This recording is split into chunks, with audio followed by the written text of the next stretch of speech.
We hold these truths to be self-evident, that all men are created equal, that they are endowed by their Creator with certain unalienable rights, that among these are life, liberty, and the pursuit of happiness.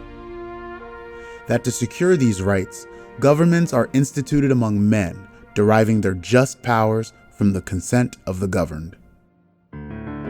These are just 55 of the 1,320 words in the Declaration of Independence. And yet, they're the most famous words in American history about what makes us happy. In this podcast, I'd like to explore with you what the pursuit of happiness meant to the founders, and how learning about the forgotten meaning of those words changed my life and can change yours. Hello, friends. I'm Jeffrey Rosen, President and CEO of the National Constitution Center in Philadelphia, and this is Pursuit, the Founder's Guide to Happiness.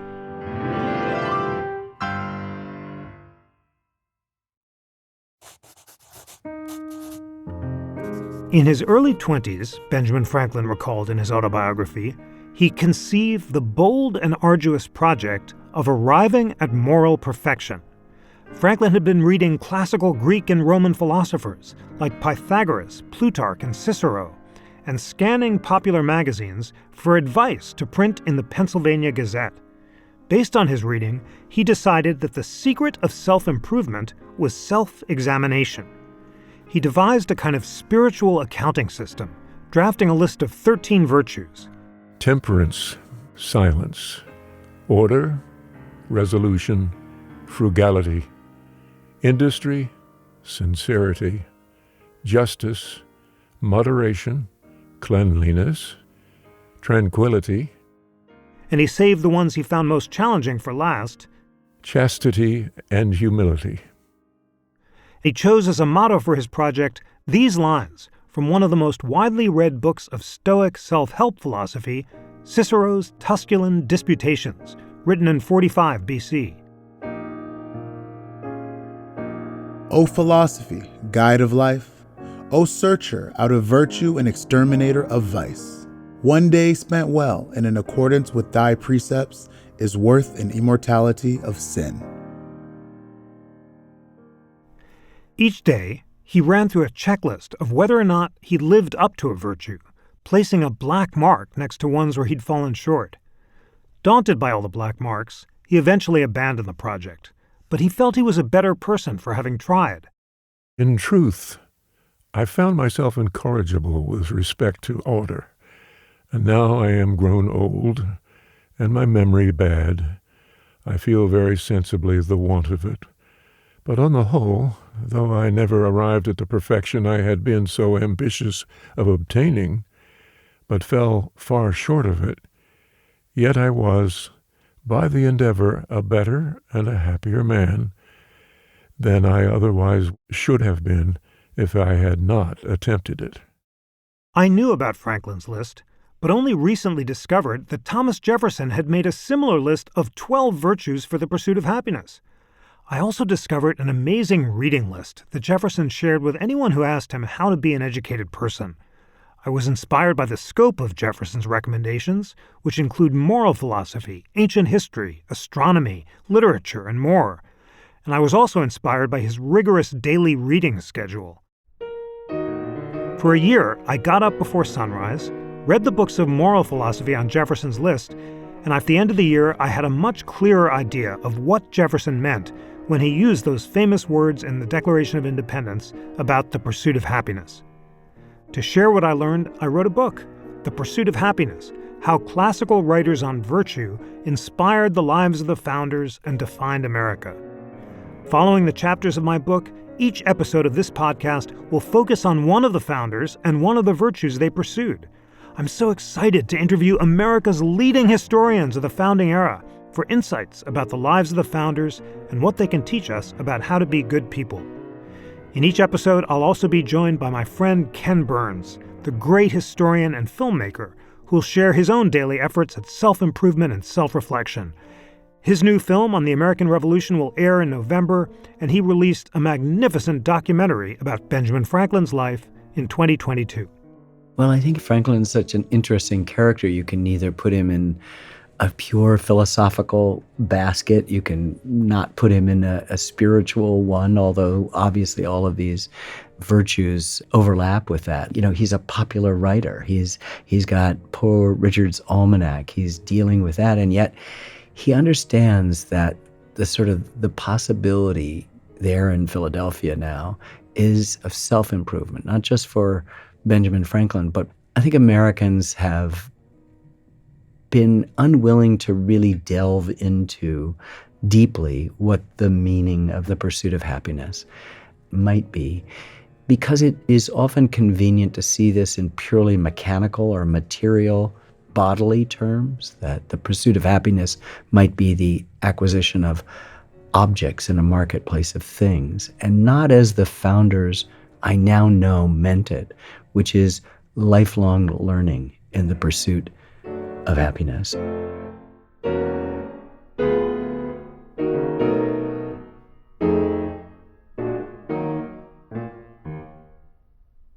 For more on the philosophical foundations of the pursuit of happiness, I spoke with Robert George, the McCormick Professor of Jurisprudence and Director of the James Madison Program in American Ideals and Institutions at Princeton University. Professor George has also written an essay about liberty for the National Constitution Center's America at 250 Civic Toolkit, which you can find online and will soon be in bookstores, along with my new book, The Pursuit of Liberty: How Hamilton versus Jefferson Ignited the Lasting Battle Over Power in America. Professor Robbie George, you say that the concept of liberty articulated at the American founding is properly understood as more than mere freedom from coercion. It's freedom for virtue, for living good and honorable lives.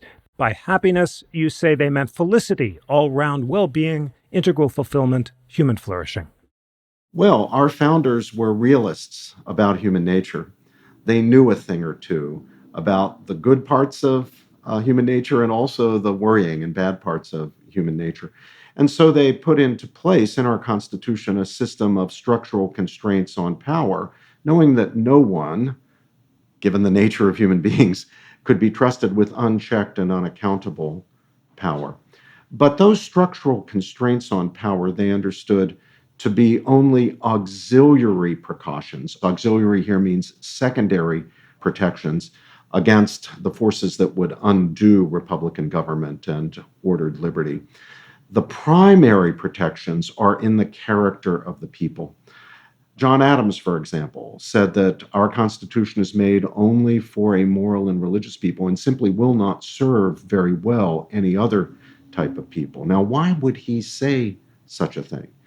It's because he understood that if we're to be a self-governing people in the political sense, what we would today call a democracy, what our founders preferred to refer to as a republic, then our citizenry has to be a citizenry composed of people of good character. That is, self-governing people in the personal sense, people capable of governing their own passions, controlling themselves. Today, when we hear people refer to happiness, we take that as meaning that they're in a certain kind of psychological state. If they're happy, they're in a pleasant psychological state. If they're unhappy, they're in an unpleasant psychological state. But for our founders, happiness, as in, for example, the pursuit of happiness, didn't refer primarily to a psychological state. It referred to a state of being, and most particularly, a state of character. So happiness was morally inflected for them. And in this respect, our founders, though they were modern men, they were men of the 18th century, were very much in line with the great thinkers of classical antiquity, people like Plato and Aristotle in Athens, people like Cicero in Rome, and of course with the medieval and Jewish and Christian traditions. If I said to you, Jeffrey, happy the man who walks in the way of justice, you would understand what I'm saying, and you would understand that I'm not saying that a man who walks in the way of justice is going to go around with a big smile on his face. In fact, he might not have a smile on his face, because if you walk in the way of justice, you can pay a heavy price for that, given conditions in this vale of tears here on earth with us frail, fallible, fallen human beings. No, you catch the meaning, and you understand that it means that it is good to walk in the way of justice. It is fulfilling. It is dignified to walk in the way of justice. So, when our founders referred to the rights to life, liberty, and the pursuit of happiness, they're talking about liberty not just from external constraint, but for virtue, for excellence, for flourishing. Why did the meaning of happiness change from being good to feeling good from the 18th and 19th to the 20th centuries? There's not a single explanation that I think anybody can give for this. And there are competing explanations, all of which have some credibility. Some focus on material aspects of our civilization and our culture. Getting rich made us fat and happy, and it got us oriented toward possession and getting our way and comfort. And so in our affluence, we lost our sense of the importance of non-material values, moral values, spiritual values. We became fixated on material things and the fleeting satisfactions that can be had by the possession of material things. And so we lost our way. Now, I think that certainly has to be part of the story. And this is not new in human history. There are fads and fashions. And fads and fashions come and go. Sometimes they connect and they can hold large cultures, or at least subcultures, in their grip for a very long time.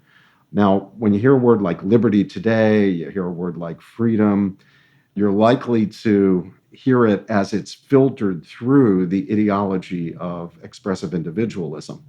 But of course, that was not an ideology that was one our founders would resonate with at all. In fact, they would reject it more or less wholesale, precisely because their understanding of liberty was liberty for the sake of noble and virtuous ends, liberty for virtue, liberty for excellence.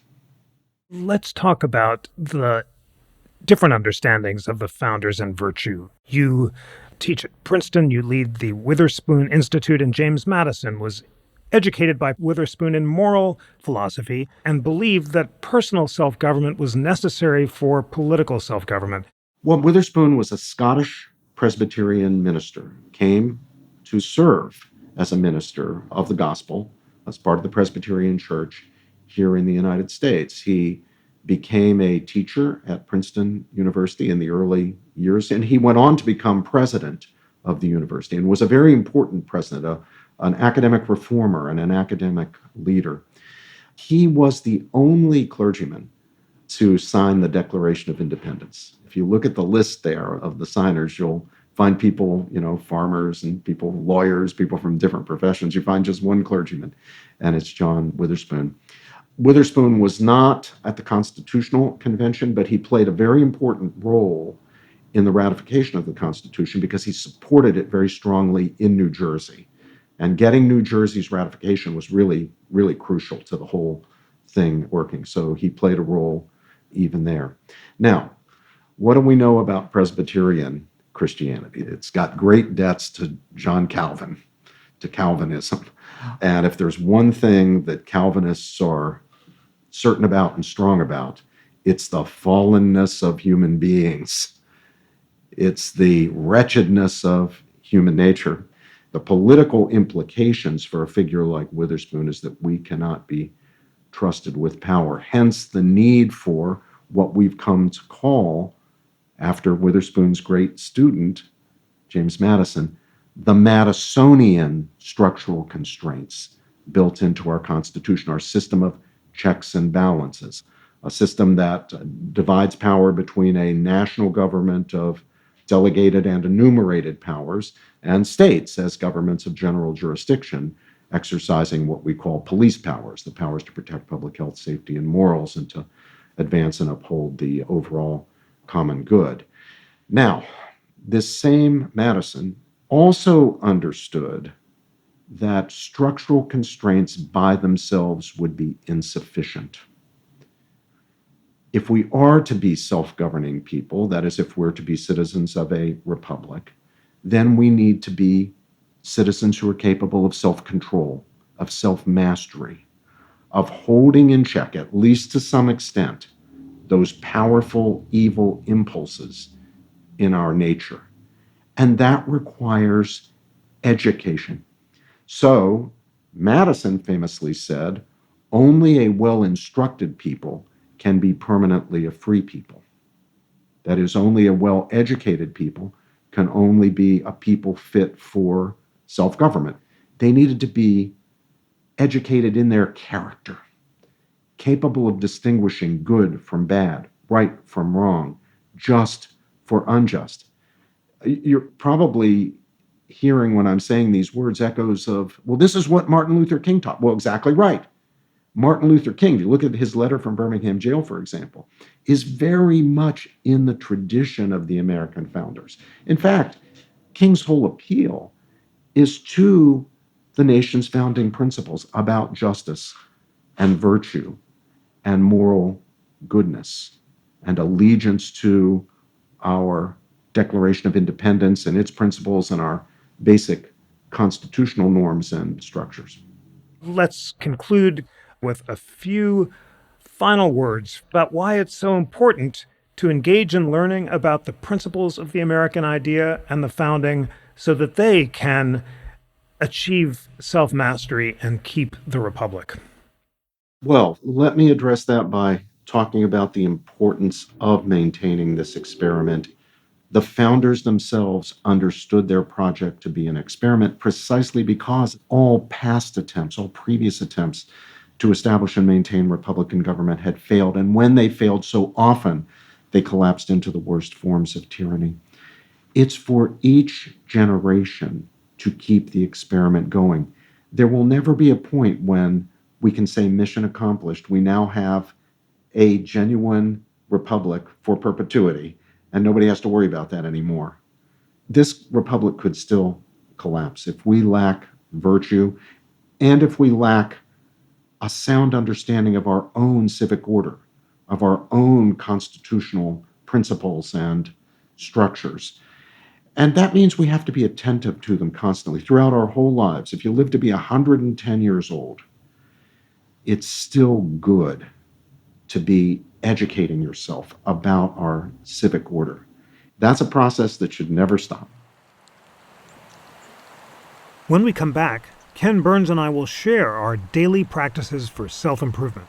Working on the National Parks film, there was a commentator about Denali in Alaska, the tallest mountain in our continent. He said it reminded you of your atomic insignificance, which I loved because the humility you bring to understanding your atomic insignificance actually inspirits you.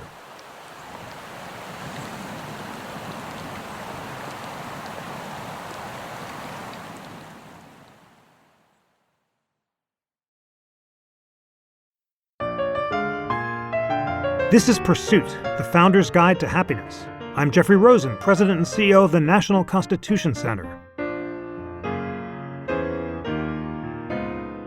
A few years ago, I had the privilege of meeting the filmmaker Ken Burns, who was working on his new film on the American Revolution.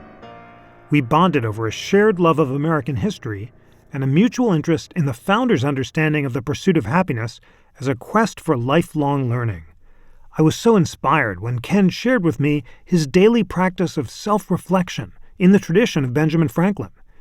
Ken is part of an email list that a friend of his sends early in the morning every day. The email contains a page from Tolstoy's Calendar of Wisdom, compiled between 1903 and 1911. Tolstoy included wisdom for every day of the year, from classical sources like Cicero and Socrates, and the spiritual wisdom of the East and West. Here's one example. There is a certain limit to the appropriate length of any time in this world. Just as the fruits and vegetables are limited by the seasons of the year, everything should have its beginning, its life, and its ending, after which it should pass away. Wise people willingly submit to this order. Marcus Tullius Cicero. After reading the quotation, Ken replies to the group with his reflections. Earlier this year, Ken and I met to talk about what this daily practice has meant to him.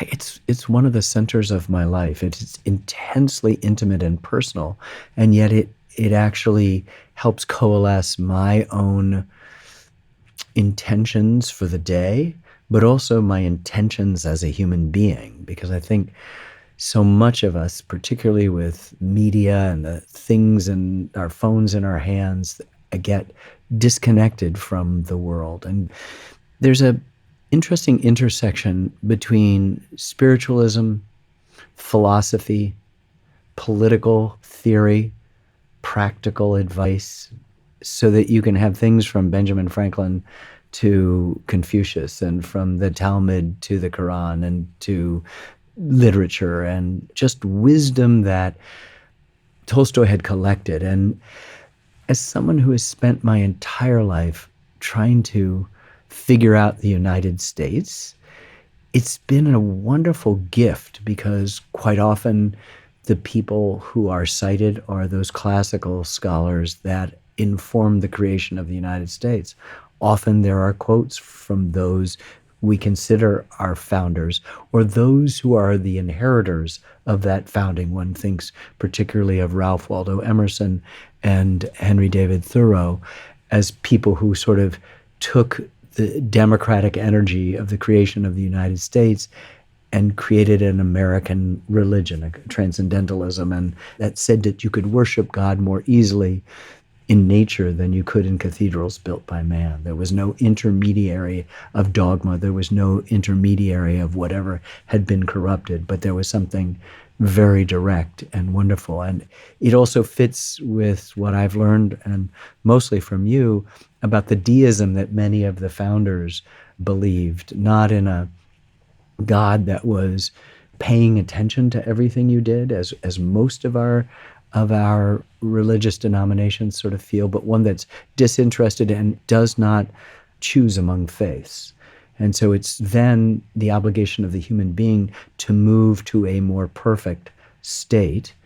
If you're a collection of people, then a more perfect union that would make you therefore closer to God, or more reflective to divine providence.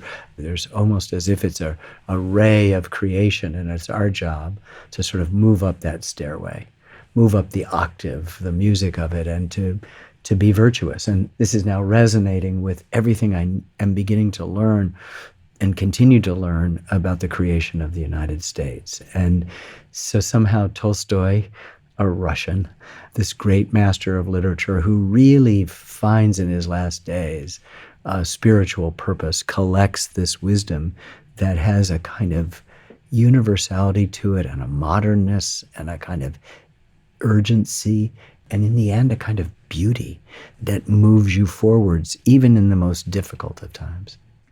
And as you talk about your habit of daily self-reflection, you're right that it's entirely in the spirit of the American founders.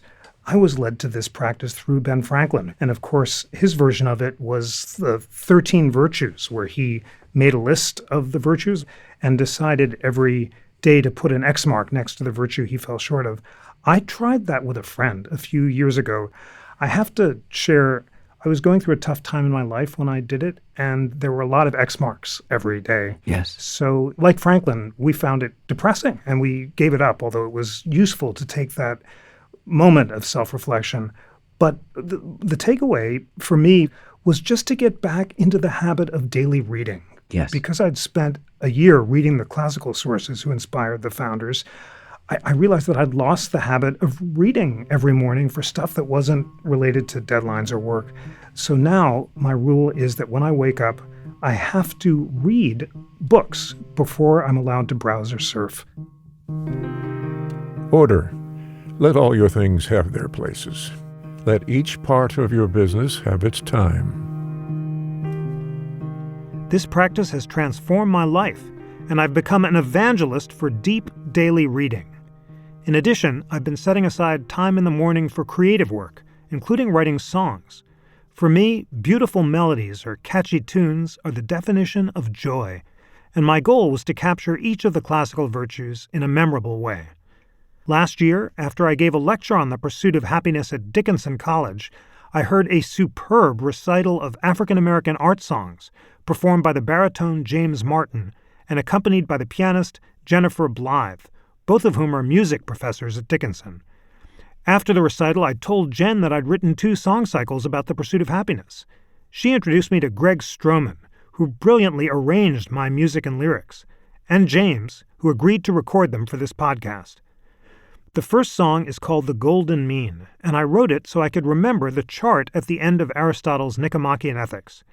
Aristotle lists a series of virtues, and for each one he identifies an excess and a deficiency. I hope the song is easier to remember than the chart. Here's the great baritone James Martin with Jennifer Blythe at the piano. Now the sun is rising in the sky, and the golden mean delights my eye. Neither excess nor deficiency, the golden mean, it's here to be seen. Don't be scared or rash, be courageous. Courage knows what not to fear. Don't be stingy or extravagant, be generous. Give as much as you can bear. Don't be humble or proud, just be modest. Modesty's the color of virtue. Don't be secretive or talkative, be honest. Honesty means your lies can never hurt you. Don't be apathetic or angry, be composed. Don't be indecisive, 'cause everybody knows that indecision or impulsiveness defeats the goal of achieving calm self-control. Don't seek quarrels or flattery, seek friendship. Friendliness will best protect your back. Don't be morose or absurd, be good-humored. Good humor includes wittiness and tact. Don't be slothful or greedy, be ambitious. Ambition earns honorable fame. Don't be self-indulgent or insensible, practice temperance. Among pleasures, that's the golden mean. The golden mean, the golden mean. In the sky it's there to be seen. The rising sun's the image of the one and only golden mean. The golden mean, the golden mean. In the sky it's there to be seen. The rising sun's the image of the one and only golden mean.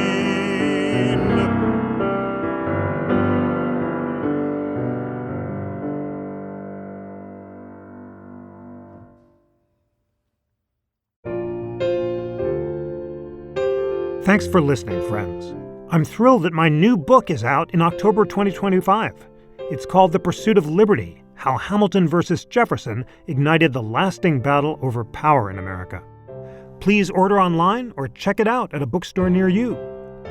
Pursuit, The Founder's Guide to Happiness, is produced by PRX Productions for the National Constitution Center. From PRX, the team is Genevieve Sponsler, Courtney Florentine, David Newtown, and Sandra Lopez Monsalve. The executive producer of PRX Productions is Jocelyn Gonzalez. From the NCC, our team is Annie Stone, Griffin Ritchie, and Bill Pollack. Music and lyrics by Jeffrey Rosen, with arrangements by Greg Stroman. The songs and incidental music feature baritone James Martin, with Jennifer Blythe at the piano, and Greg Stroman on trombone for the theme song. In our next episode, we'll cover the true meaning of temperance with the great Franklin historian Stacy Schiff. This podcast was made possible with the support of the John Templeton Foundation.